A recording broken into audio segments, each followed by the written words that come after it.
You never really experience silence. Even when it's quiet, you have the whir of a fan, the ticking of a clock, the sound of your own breathing, that voice in your head telling you it's been 2 months since your last video, so you should probably make another. In games, we should aim for the same thing. There are two main senses that game developers can use to communicate with players. One, obviously sight. 99% of what the player notices is with their eyes. But the other, sound, is often overlooked in its importance, as a lot of information goes unnoticed consciously by the player. But we can use that to our advantage, especially with horror. It's no secret that audio is a large part of the horror genre, both in film and in games. In this video, I'll be talking about sound effects and ambient sounds, not the music or dialogue. That's a different beast that people much smarter than me can try and explain. But why are sound effects so important?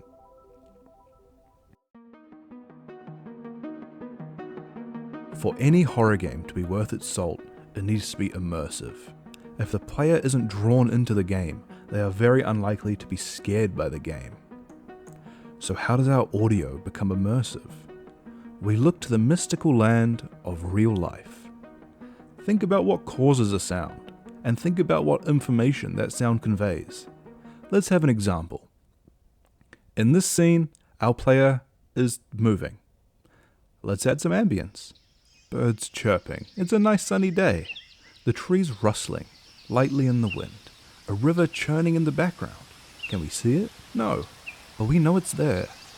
Now our player is moving through a living, breathing environment. It's a peaceful environment. We're not too worried about anything. Now, let's add some footsteps. The player's walking, but not only that, they're walking on dry grass. Then, a twig snaps behind them. Speed it up a bit. Now they're running. Their footsteps are faster and harder. They start breathing heavy. Their heartbeat gets faster and louder. They're not running for fun. Something is chasing them. The birds have gone silent. Footsteps thumping louder than your own. It's big and it's fast. Its growling tells you it's not human. This beast, it's gaining on you. Your entire existence is about to be brought to an end by this thing. You turn around and face your fate. And of course, there's nothing there. We just played a few sounds. Layer them up, play them in the right order, and you can make your player believe anything. Change the sounds up in that last clip, and it could have been a peaceful jogger doing some bird watching. You do also have to be careful with your use of sound. The wrong sound at the wrong time conveys the wrong information, and this can break immersion. So do think carefully about what sounds you use, because you wouldn't want people spamming you with birds don't chirp at night.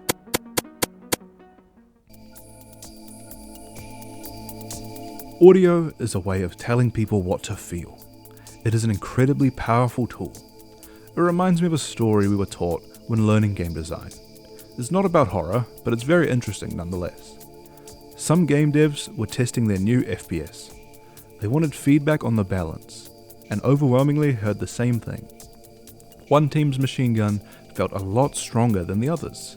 At first, the devs thought it must be a balancing issue, so they opened the files for both the guns and checked. Nope, they're identical in almost all ways. Damage, rate of fire, reload time, etc. So they checked the game stats. Players were getting more kills with one side's gun over the others. How is this possible? After a lot of trial and error, the devs figured it out. The gun sounded stronger.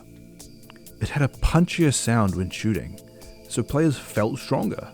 They played more confidently and in turn got more kills. So the devs nerfed the sound and the weapons were balanced once again.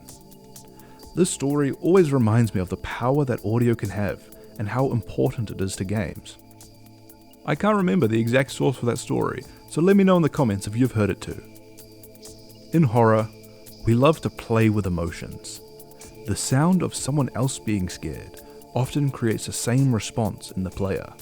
A subtle heartbeat, some ragged breathing can go a long way in building suspense and fear. The build up to a jump scare is just important, if not more, than the jump scare itself. Some examples of sounds that are popular in horror, as I said earlier, heartbeats, deep droning sounds that make the players feel uneasy, inhuman or animalistic sounds to get the primal fear going. And if you're feeling extra spicy, a sudden lack of audio tells the player that something is very, very wrong.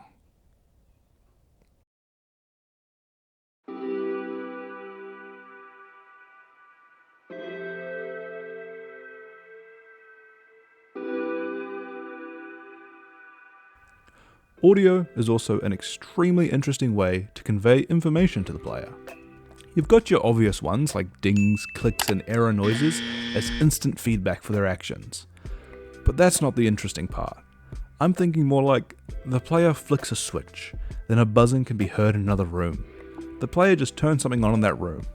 They can't see that it's turned on, but simply hearing that, they know that information.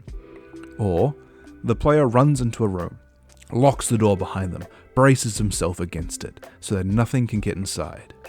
Then they hear the slow creak of a wardrobe door opening behind them. Something is in that room with them. It's audio like this that I find so interesting, and I'm continually thinking of new ways to use this. As an example, in my game that I'm currently working on, hopefully releasing at the end of October, shameless self-plug, please wishlist on Steam if you like horror games, the survival of the player is highly dependent on audio. So the player not only has to pay attention with their eyes, but also listen very closely. And I'm a bit mean, so I made it so that there are other sounds that can obscure the audio prompts you're listening for. Never fully, so if you're paying full attention you will hear it, but just enough so that the players have to strain to hear everything going on around them. And this intense focus is what makes the jump scares all the more effective. So the next time you're trying to figure out how to communicate an idea to a player, think about what audio can do for you. Thanks for watching. As I've mentioned, I've been busy working away on my horror game Silent Mourning. It's a solo project, so all support is highly appreciated. Like the video if you like horror, and subscribe to keep up with my latest videos.